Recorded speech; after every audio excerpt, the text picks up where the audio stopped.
Hi everybody, welcome to our new exam course, the Cold War.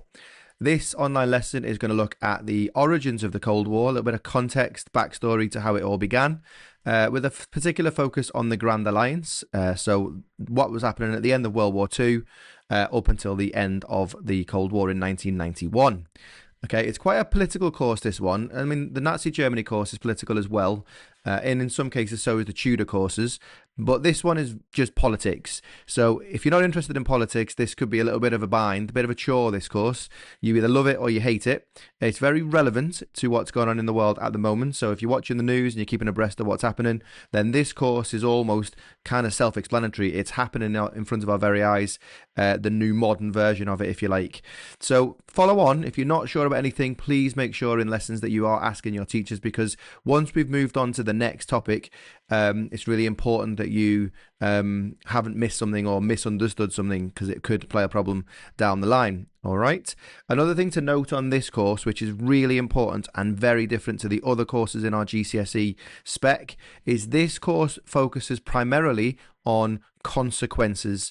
So most of the questions in this paper, which is going to be paper 2, sat at the same time as the Tudor paper, is going to be asking you to not talk about the event in the question, but what happened after that event. So you've got to be really careful, and we'll talk about this lots as we go through this course, but just as you're watching this for an introduction to the Cold War course, please keep that in mind, that most of this paper is about what happened because of or after, not necessarily the events of the story, which is very different to the other courses, of course, where you talk about the events as they appear in your question. There is a narrative question in this too, which is basically just the story, which has a beginning, a middle, and an end. 3 parts, 3 paragraphs, not too dissimilar to the rest of the Edexcel's 12 markers or 3 paragraph questions, but there's a little slight difference in what you need to do in technique. Again, we'll talk about that throughout this course. Okay, so let's get started then on the Cold War course. You've heard the Cold War, you've done a little bit at Key Stage 3, I'm absolutely sure. It is basically between America and the Soviet Union and their allies. So we'll try and use the term Soviet Union rather than Russia. Russia is a part of the Soviet Union, and we're going to start our course in 1941. And that's going to go up to 1991, give or take. So you'll notice that 1941 is, of course, during World War II, which dovetails quite nicely with the end of the Nazi Germany course. Doesn't focus too much on World War II, for those of you that are World War II historians, but that's where we're going to start this thing. If you watch the Rocky films, or there's loads of films, generally most films in the 1980s, there's some sort of reference to the Cold War, Vietnam, Rambo, things like that. So it's a really popular historical period. It's quite modern, and as I've just said at the beginning of this video, if you're watching the news now with what's happening in Ukraine and Eastern Europe and some of the things, the threats that Russia make and things like that, then you'll see some big similarities to basically what it was like during the Cold War for these 40 odd years. Okay, so with that said, let's get on with some context to the Cold War period first. So the key players in our course, you can see in the image on the left, is the presidents of America and the leaders of the Soviet Union. We won't necessarily concentrate on all of these, like we won't talk about Lyndon Johnson too much at all. Ford a little bit, maybe not at all, but certainly we're going to focus on Ronald Reagan, Carter, Kennedy, Eisenhower, and Truman. They're our main ones. Nixon we'll get a little look in as well, but we'll talk about, in the Soviet Union side of things, Joseph Stalin, Khrushchev, and Gorbachev, okay, and Brezhnev, sorry, in there too. So Andropov and Chernenko, we won't really talk too much about, maybe briefly mention them, but the key players in this are those we've just mentioned. And you can kind of see on the right-hand image the gist of where we are. We've got political problems facing each other with our different ideologies. It'll be economic, and it will also be military. And fundamentally what this all comes down to is this arms race of nuclear weapons, which is, of course, is very different to the weapons of the previous years and World War II. Nuclear, essentially end of humanity. Okay, so section 1, the first bit of this thing is, what is a Cold War? Before we go on, you're going to have to understand what a Cold War is. You can't do it otherwise. So a Cold War is, without trying to be funny, not a hot war. A hot war is what we're used to in the trenches in World War II, battles, like real fighting. So this Cold War, as long as it stays cold, then humanity might be able to breathe a little sigh of relief and hope. As soon as it goes hot, the chances are that's going to be using nuclear weapons, and all sides involved in the Cold War have enough nuclear weapons to end humanity many, many, many times over. So we want to try and keep it hot. And the general story of the Cold War is there's events that happen in the next 40 odd years that push or raise tensions to a point where everyone is a little bit scared that this is it, this is the end. One of the sides are going to drop a nuclear bomb, which will trigger the other side retaliating. So we talk a lot in this course, and we'll say it a lot, and generally you can get away with saying in most answers this raised tensions. Every event is going to raise tensions, which is going to make the world worried. So a Cold War is one where no actual fighting happens. There are elements of fighting within the Cold War context, so proxy wars in Vietnam and Korea, they are supported by both sides in Afghanistan, but not actually full-blown fighting that we're used to from the previous world wars. So as we've talked about, the catastrophic consequences of going hot would be the end of humanity, and this particularly gets more serious as the Cold War develops. In the early years, to be honest, there's not an awful lot of nuclear weapons going around that could end the world. America has them, Russia don't at first, or the Soviet Union don't at first, but they very, very quickly do. So the general gist is that Cold War needs to stay cold because we'll have a nuclear war. Now, the main focus of our course is East versus West. Capitalism is our way of life on the West, and communism is the way of life on the East. And both sides are essentially worried about spreading their ideology to the other side. It's a little bit tit for tat. It's a little bit playgroundy in lots of ways, but the reality of this is this could end in the end of the world. Okay, so it's really serious, but it is a little bit petty as well. So we've got this capitalist West worried about the spread of communism, and we've got the communist East worried about the spread of capitalism, and they're going to try and take each other out. Probably, I don't know if there ever would be a reality where either one side was planning to do that. That can really be up to you, and that's the political element of this course that you might just enjoy yourself, just wondering, is this really what's going on? Okay, first task for you then, if you want to just pause the video after you've had a little read of these, is just match up these little statements to one or more of the overall ways how we fight a Cold War. So we fight a Cold War using propaganda, spies, the arms race, obviously, money and aid. So we give other countries money and aid to try and help them in their little squabbles, but without actually ever getting fully involved. And we make threats. This is the gist of how we fight a Cold War. Now, just in context, you'll notice that we have not set foot in Ukraine, but we have helped Ukraine over the last couple of years, the Western allies and the NATO countries, by taking refugees, providing the money and weapons, but no soldiers actually have stepped foot into Ukraine. And this is because Ukraine are not part of NATO, so there's no obligation to do that. But if we did, then you could argue that Putin would see that as an invasion and then might retaliate. So we've done everything other than stepping foot into Ukraine. And this little activity will give you a very brief, quick idea about how a Cold War is fought. Everything to try and avoid fighting, actual hot fighting. So when you've matched them up, unpause the video and then we'll carry on. Some of them might be in a couple of these categories. All right, so hopefully you have figured that out. It's quite an easy little task to start with. So we talk about loans. They loan countries money to get them on side. That would be loans and aid. That's obvious. So you're basically bribing, aren't you? That's essentially what's happening here, to keep a country in your side and avoid going to the other side. They threaten each other with war. Again, that's obvious threats. We saw at the beginning of the Ukraine crisis, Russia threatened Finland if they joined NATO that they would nuke them. They never did. And so those kind of things generally sort of make a ruler or leader look a little bit weaker. But the threat was there, and no one is ever really sure if they won't follow through with that threat. So that's an important one. When a threat is made, it could be today North Korea or China or anything like that. We see that all the time. We just don't know, and that's what makes a Cold War a little bit more scary. World War III nearly breaks out several times, so that could be part of the arms race due to threats or due to propaganda, making each or one country retaliate. They try to persuade countries to turn against their enemy, so that would be propaganda. We've seen propaganda during the Nazi course. It's just trying to persuade people to think a certain way. Remember, usually a twisting of the truth, but it's going to make out that one side is better than the other, or one side is more evil than the other. And of course, they spy on each other. This is what a lot of the James Bond movies are sort of based around: spies, espionage, 007. Every country, of course, have got spies. If you think about the Tudor courses, when we talk about in the court, you've got the foreign ambassadors. They are essentially reporting back to their own country and vice versa. That's much the same thing in a slightly more old-fashioned way. So spying finds out what each side is up to, and of course then that could be turned into some propaganda, and the cycle goes on. And then they build up enough weapons to destroy each other, and that's mad. We'll talk about that in a sec, but that would be the arms race. Okay, so hopefully that nice little activity there just gets us into starting to think out how we fight a Cold War course. Right, so here we are at the start of the Cold War. We're in World War II. We can see that the Soviet Union, Britain and America, or Russia, are the allies, and we are fighting against the Nazis, okay? So there's all a little bit of backstory that Russia joined our side a little bit later on after they made a deal with the Nazis and Hitler invaded Russia.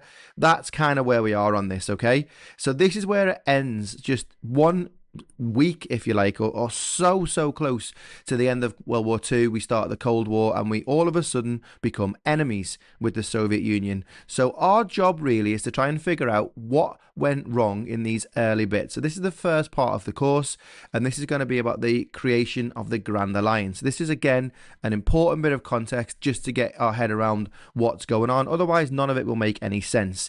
So we've gone from allies to enemies, and there's one really crucial reason for that, and there's lots of little reasons, but there's one big reason, and that is that Adolf Hitler, the common enemy, so although we don't particularly like each other, we hate Hitler more, or he is the bigger of the enemy. So we've sort of let go of our own differences. We've joined together to remove the common enemy. And when Hitler shoots himself in the head in 1945, he is gone. So the common enemy is now gone. So the thing that was keeping us together as an alliance is now gone, which very quickly equals the breakup of the Grand Alliance. And that's common sense. Hopefully that makes perfect sense to you. So the Grand Alliance, let's get some backstory on this. Make your notes to a little subtitle. Just make sure that we get our head around this Grand Alliance. This is important for the first few lessons, particularly when we're looking at the conferences during World War II. So prior to the Cold War, as we've said, America and the Soviet Union worked together in this alliance. Not quite at the beginning, but as the war went on, this created a powerful bloc that eventually helped defeat the Nazis. As the Soviets arrived in Berlin and pushed the Germans back, Hitler killed himself in his bunker in Berlin. And we call this a marriage of convenience. Think about that. So a marriage, two people together, of convenience. So not a marriage of love, not a marriage out of any other romantic desire, but just a marriage that works. It suits both sides of the marriage.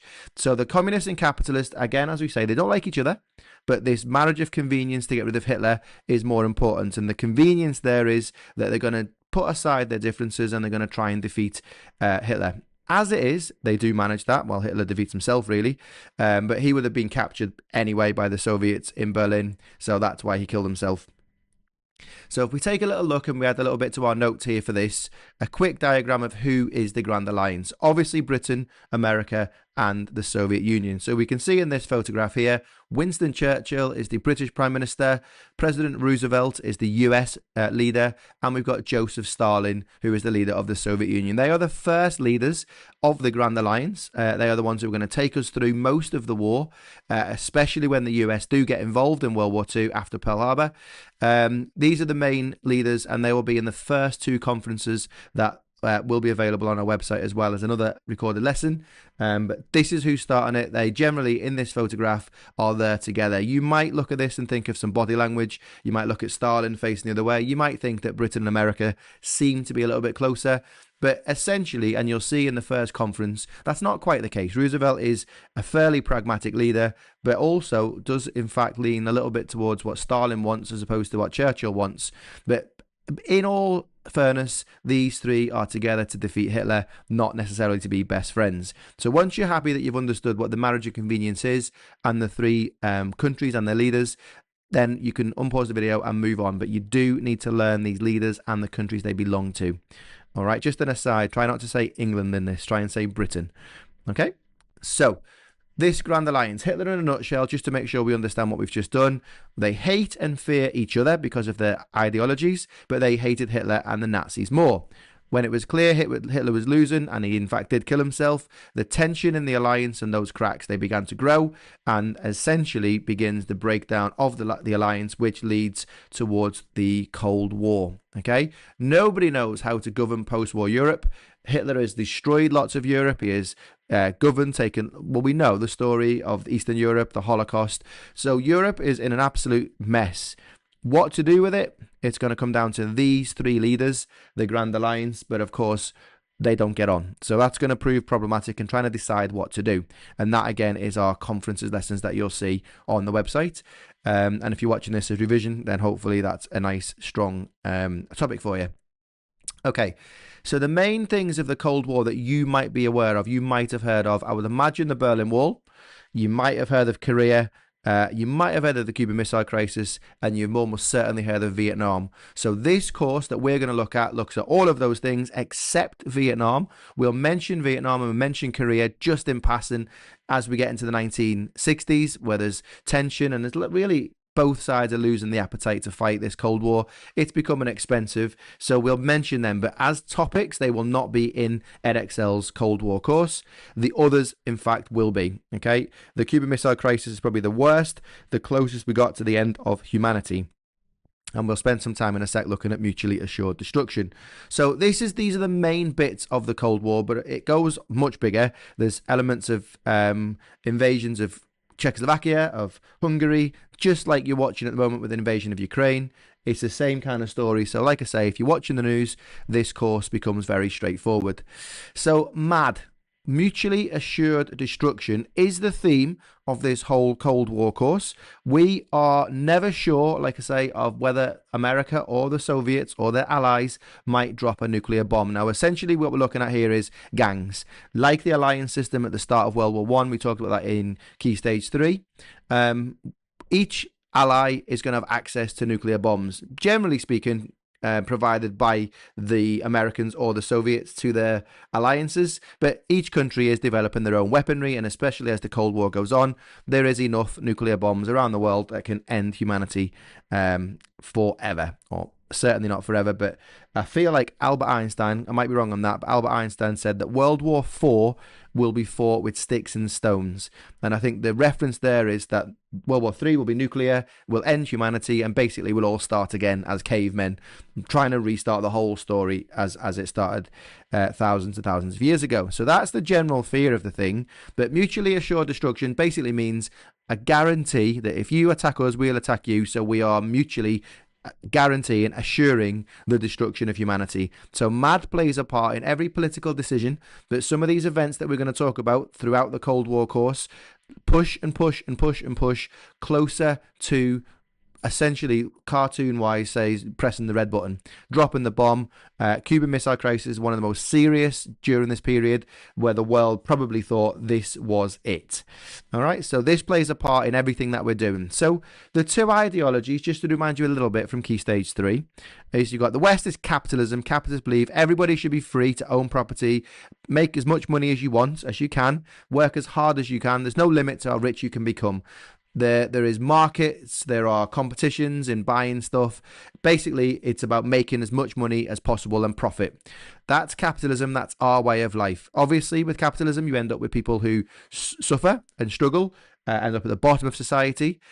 Communism, on the other hand, is the left-wing ideology, where communists believe all property, including homes and businesses, should belong to the state. The state controls everything, and they make sure every person in society plays their part but gets a share. So nobody is rich, nobody is poor. And, well, everybody's poor probably, but nobody is sort of rock bottom.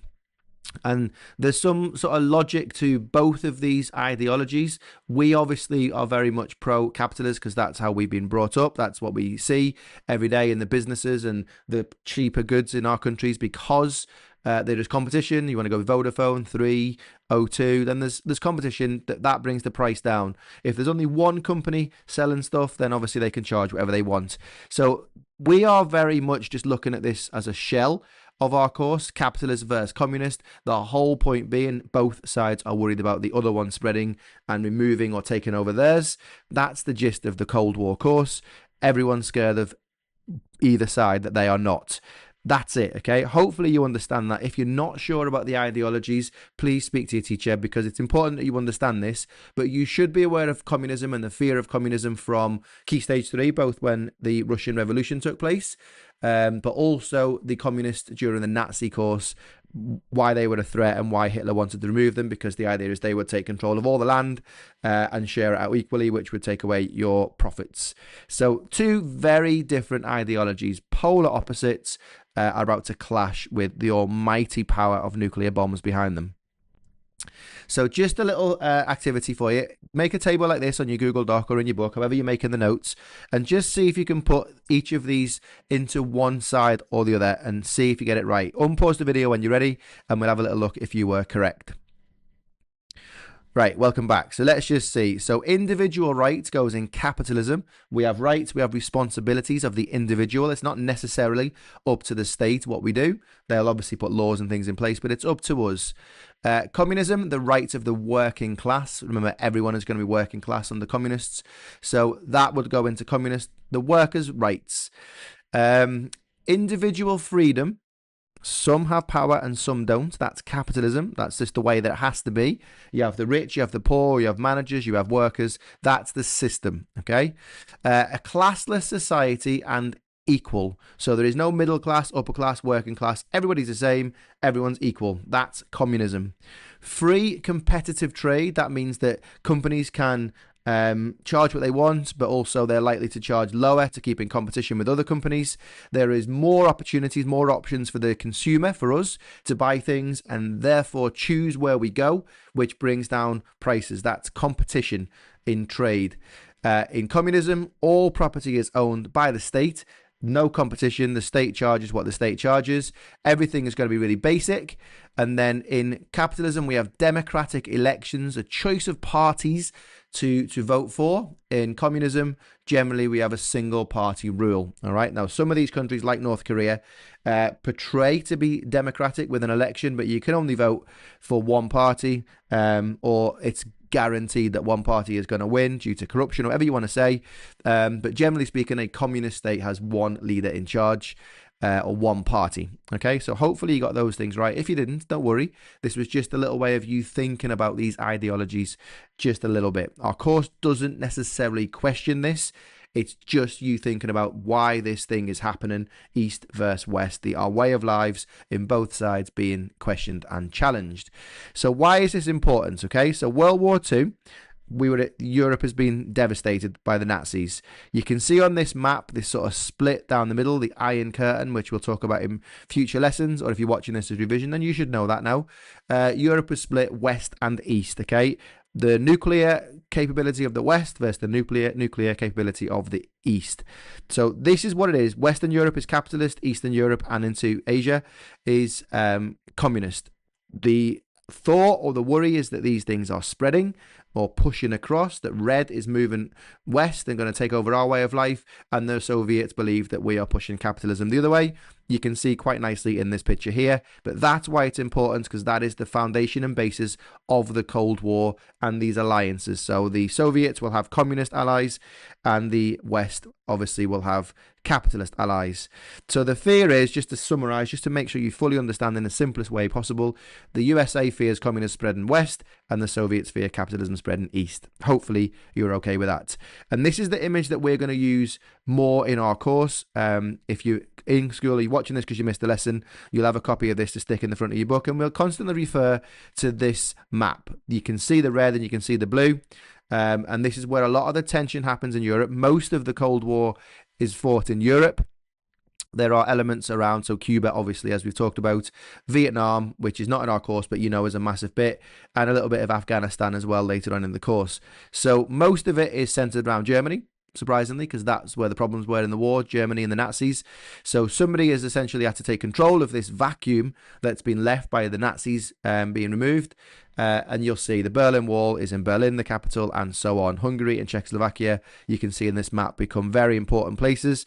And just for the sheer simplicity of the point of that, you can see on this map that if Czechoslovakia and Hungary went blue or moved sides, you can see that the West would have a, if you like, a route into the Soviet Union. So this essentially means that Czechoslovakia and Hungary must always, no matter what, remain part of the Soviet Union. It's called a buffer zone, which we'll talk about again shortly. This video is just a bit of intro and context. So the buffer zone is to buffer or repel the spread of the capitalism to the east.